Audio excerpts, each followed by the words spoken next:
அனைவருக்கும் எனது பணிவான வணக்கம். இன்றைய தினம் நிகழும் மங்களகரமான குரோதி வருடம் ஆவணி மாதம் முதல் நாள் சனிக்கிழமை. இன்றைய நட்சத்திரம் காலை 11:50 வரை பூராடம், பின்பு உத்திராடம். இன்றைய நட்சத்திர தின பொது பலன்களை பார்க்கலாங்க. அசுவினி, மகம், மூலம் இதில் பிறந்தவர்களுக்கு மதியம் வரை சிறப்பான நாளாக அமைகிறது. பரணி, பூரம், பூராடம் இதில் பிறந்தவர்களுக்கு மதியத்துக்கு மேல் சிறப்பான நாளாக அமைகிறது. கிருத்திகை 2, 3, 4 பாதங்களில் பிறந்தவர்கள் முடிந்தவரை புதிய முயற்சிகளை தவிர்க்க வேண்டும்.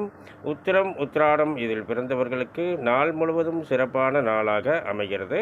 ரோகிணி நட்சத்திரத்தில் பிறந்தவர்கள் முடிந்தவரை புதிய முயற்சிகளை தவிர்க்க வேண்டும். அஸ்தம், திருவோணம் இதில் பிறந்தவர்களுக்கு மதியம் வரை சிறப்பான நாளாக அமைகிறது. மிருகசீரிடம் 1, 2 பாதங்களில் பிறந்தவர்கள் முடிந்தவரை புதிய முயற்சிகளை தவிர்க்க வேண்டும். சித்திரை, அவிட்டம் இதில் பிறந்தவர்களுக்கு மதியத்துக்கு மேல் சிறப்பான நாளாக அமைகிறது. திருவாதிரை, சுவாதி, சதயம் இதில் பிறந்தவர்களுக்கு மதியம் வரை சிறப்பான நாளாக அமைகிறது. புனர்பூசம், விசாகம், புரட்டாதி இதில் பிறந்தவர்களுக்கு மதியத்துக்கு மேல் சிறப்பான நாளாக அமைகிறது. பூசம், அனுசம், உத்திரட்டாதி இதில் பிறந்தவர்களுக்கு மதியம் வரை சிறப்பான நாளாக அமைகிறது. ஆயில்யம், கேட்டை, ரேவதி இதில் பிறந்தவர்களுக்கு மதியத்துக்கு மேல் சிறப்பான நாளாக அமைகிறது. மேலும் விவரங்கள் அறிய என்றும் புலிப்பாணி என்ற ஜோதிட தலைப்பை பாருங்கள். நன்றி, வணக்கம், நல்வாழ்த்துக்கள்.